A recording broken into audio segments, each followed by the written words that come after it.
The tools you will require for a bolt-hinged installation are a FLEXCO punch and wrench, the correct size for the fastener you'll install, 2 FLEXCO bolt breakers, a claw hammer, a 32-ounce hammer, and a curved template for the belt width and fastener size you'll be using. For this splice, we'll be using a size 530 curved template as our guide for a hole punching and proper fastener alignment.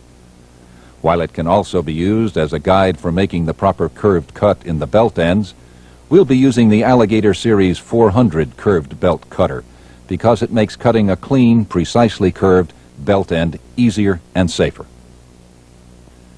Before starting, we'll make sure that the conveyor is locked out and that all other safety precautions are followed according to the safety checklist.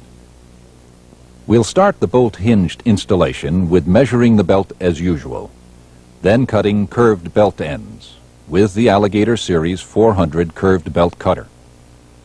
We'll use the curved belt cutter exactly the same as the Series 300 wide belt cutter, except for aligning the blade indexes.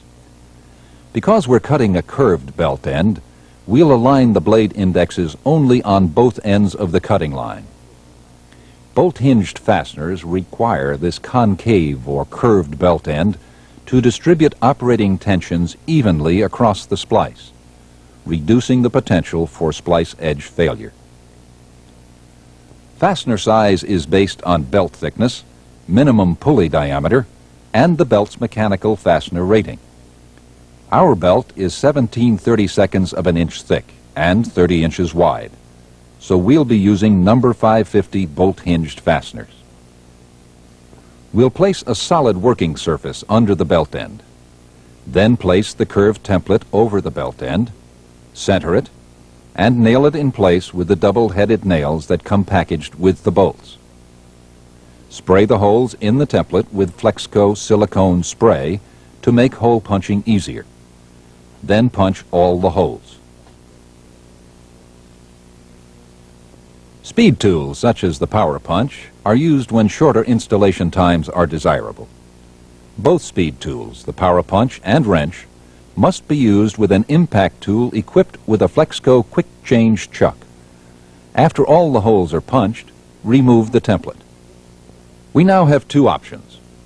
Bolt-hinged fasteners are available in either continuous single-piece strips, the correct length for standard belt widths, or as bulk fasteners in 1, 2, or 3-plate fastener sets depending on size. The fastener strips make installation faster and ensure a straight splice. Bulk fasteners may be used when joining non-standard width belts, or when greater joint flexibility is needed for deep troughing idlers. When using bulk fastener sets, use the chart in the F300 catalog to order the correct number of recommended fastener sets for your belt width. When installing fastener strips, place one on the belt end with the stamped FLEXCO name and size number facing up. Align the bolt holes in the belt with those in the strip, and assemble the bolts and nuts by pushing the bolt through the holes in the fastener and the belt, making sure the bolt head engages the lugs in the bottom fastener plate. Start the nuts on the bolts by hand. When using hand tools, it's faster to turn the nuts down as far as possible by hand. When installing bulk fastener sets, there are two methods of holding the fasteners in proper alignment on the belt end: clips and gauge pin, or the aligning holder. With either method, we'll first place the fasteners on the belt end. The recommended combination of number 550 fastener sets is a 550 3-plate set on each edge, with single-plate 550 fasteners between them. Assemble the bolts and nuts through the fasteners and belt. Remember to engage the bolt head with the lugs in the bottom fastener plate, and run the nuts down by hand until about 1/8 inch of the bolt extends through the top of the nut.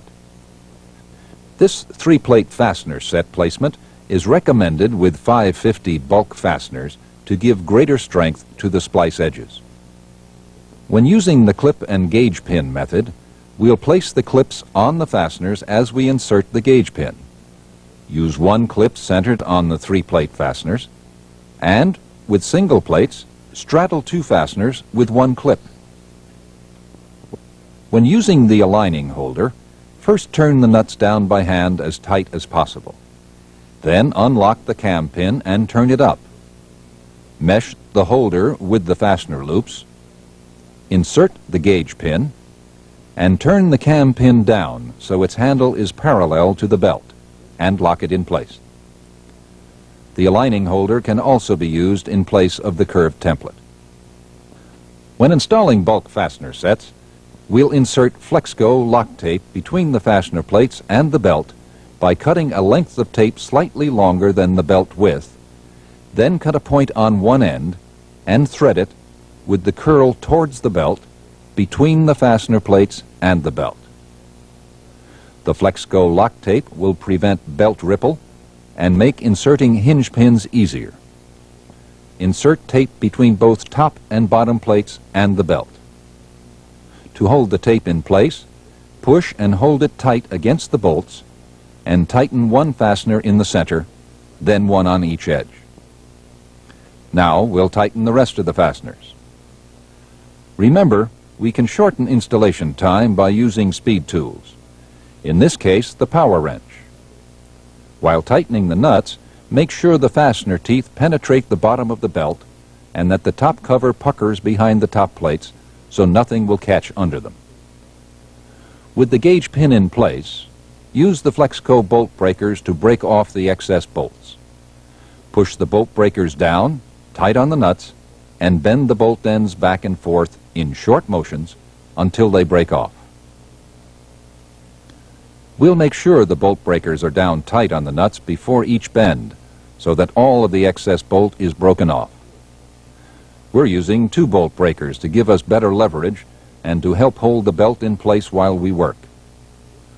Once all of the excess bolt ends are removed, grind or peen the bolt ends flush with the nuts.